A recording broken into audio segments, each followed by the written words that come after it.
इस लेवल दिखाता हूँ। 115 पॉइंट की गिरावट के साथ निफ्टी ने ऑलमोस्ट फ्रीज किया है। अच्छी बात है कि 500 का सपोर्ट है, इसलिए 500 के सपोर्ट को पक्का हो जाने दीजिएगा। ये अगर 150 पॉइंट तक चला जाता है तब आप एक पुल बैक का एक प्ले भी ले सकते हैं, बट कंडीशन अप्लाइड 500 इंट्राडे में ब्रेक नहीं होना चाहिए, और अगर ये 50 पॉइंट और नीचे चला जाता है तब आपको एक पुल बैक का प्ले खेलना है। अदरवाइज पुल बैक के प्ले से थोड़ा सा बचिएगा ज़रूर। सेंसेक्स वगैरह आप देख पा रहे हैं अपनी स्क्रीन पर 450 पॉइंट है। बैंक निफ्टी भी आपकी स्क्रीन पर आ जाएगा। आज जो बढ़ने वाले शेयर्स हैं जो मार्केट की थोड़ी हेल्प करेंगे, मैं इस पर फटाफट से वो बता देता हूँ। उसमें एक ओएनजीसी और एक सिर्फ टीसीएस है बस, इसके अलावा कोई और शेयर नहीं है। और हमने आपको 2-4 दिन पहले भी बताया था, जब क्रूड गिर रहा था तो काफ़ी सारे लोगों को लगा कि ओएनजीसी भी ब्रेकडाउन हो जाएगा। ऐसा हुआ नहीं, उसने 180 को बचाया और आज उसका असर ये दिखा रहा है कि 2 रुपये गैप के साथ खुल रहा है। टीसीएस भी अपनी बायबैक वाली खबर के साथ हल्का गैप दे रहा है। देखते हैं ये दोनों का शेयर कितनी और हेल्प कर पाते हैं। एडवांस डिक्लाइन एक बार पहले चेक कर लेंगे। 250 शेयर हैं और 1300 शेयर डिक्लाइंस के अंदर है।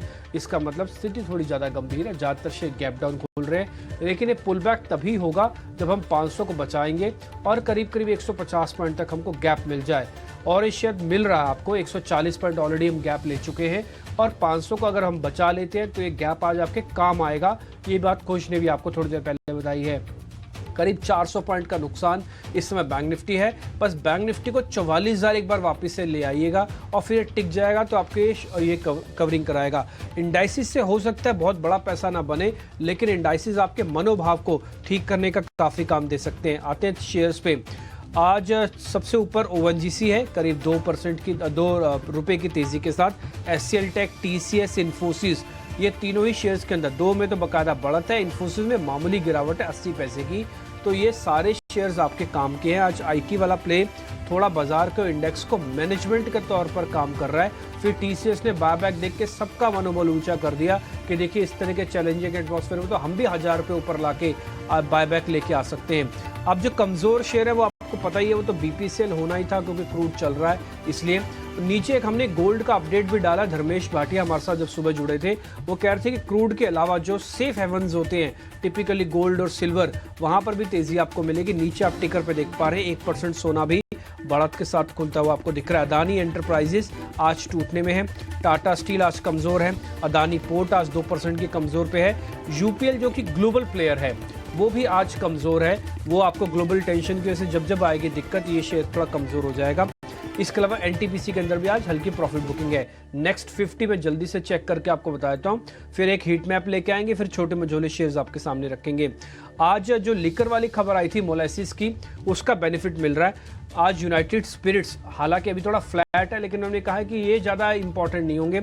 इसमें ग्लोबल, सोम डिस्टिलरी जैसी कंपनीज हैं वो ज़्यादा इंपॉर्टेंट होंगी, उस पर थोड़ा ध्यान रखिएगा। सोम ने तो अपना QIP भी रद्द कर दिया जो कि 9% डिस्काउंट पे लेके आ रहे थे। मार्केट को समझ में नहीं आया इसलिए उसने QIP अपना रद्द कर दिया। आ जाते हैं दूसरी पॉइंट। आज पीएनबी, अदानी, विल्मर, इंडिगो जैसे शेयर्स भी 2-2, 2.5% आज शुरुआती गैप के साथ खुल रहे हैं। एडवांस डिक्लाइन में कुछ ज़्यादा सुधार नहीं है, इसलिए थोड़ा समय लग सकता है। हीट मैप आपकी स्क्रीन पर आएगा, जल्दी से वो आपको दिखा देते हैं। फिर हम एक्सपर्ट से ट्रेड भी लेंगे और छोटे मझोले शेयर्स का एक व्यू पॉइंट भी रखेंगे। ओएनजीसी सबसे ऊपर है। ये टिपिकली जो एक बुकिश फॉर्मूला होता है वैसा ही है। बीपीसीएल सबसे नीचे है। तो जो एक्सप्लोरेशन वाली कंपनीज बढ़ गई और डिस्ट्रीब्यूशन वाली कंपनीज टूट गई। यूपीएल ग्लोबल प्लेयर कमजोर। टाटा स्टील, अदानी एंटरप्राइजेस के अंदर भी 2-2% तक की कमजोरी, ये आप हीट मैप पे देख पा रहे हैं। तो आज मेजोरिटी हिस्सा थोड़ा वीक है। थोड़ी देर और रुक जाइएगा। एक बार 500 को बचाने की मार्केट थोड़ी मेहनत कर रहा है, देखते हैं सफल होता है कि नहीं। लेकिन इस बीच जो डैमेज अभी फिलहाल दिख रहा है वो बैंक्स में क्लियरली दिख रहा है। मिड कैप के तो कई सारे स्टॉक्स हैं। पीएसयू बैंक में, पीएनबी जैसे स्टॉक जिनमें अच्छी मूव आ चुकी थी। पीएनबी, यूनियन बैंक, यहाँ पर 3 से 4% तक की मूव आप देख रहे हैं, गिरावट है। और बैंक ऑफ इंडिया जैसे स्टॉक्स 3% वीक हैं। फाइनेंस काउंटर्स, पूना वाला फिनकॉर्प जैसे स्टॉक्स भी आप लगभग 3% वीक दिख रहे हैं। मेटल्स इस वक्त दिख रहे हैं, सेल जैसे काउंटर्स में 3% गिरावट है। जिंदल स्टील, यहाँ पर अच्छी मूव थी शुक्रवार को, वहाँ 2.5% की आप गिरावट देख रहे हैं। उसके अलावा आप दूसरे काउंटर्स देखें जिनमें आज गिरावट नहीं है या फिर कम है, उसमें जहां न्यूज़ का अच्छा ट्रिगर था, प्रेस्टीज अच्छे बिजनेस अपडेट, 3% स्टॉक ऊपर। ऑयल प्रोड्यूसर, ऑयल इंडिया तेज। इनफैक्ट हॉस्पिटल काउंटर्स भी आप देखें देखें, इनके भी शायद ऑपरेशनल अपडेट्स, इनके रिजल्ट्स पर अब ट्रिगर रहेगा। फोर्टिस हेल्थ केयर लगभग 1%, मेट्रोपोलिस को भी हम डिस्कस कर रहे थे, वहाँ स्ट्रॉन्ग अपडेट्स आए हैं। हिंदुस्तान जिंक आधा % तेज है और इस वक्त आपको थोड़े सीमेंट काउंटर में, डालमिया भारत जैसे काउंटर्स थोड़े ओपन होते हुए वीक खुले हैं। इनफैक्ट अभार निशान में भी ट्रेड कर रहा है, लेकिन आईटी पैक अच्छा कर रहा है आज। परसिस्टेंट हो, एलटीटीएस हो, कोफोर्ज हो, मिड कैप में, वहां पर अच्छी मूव है।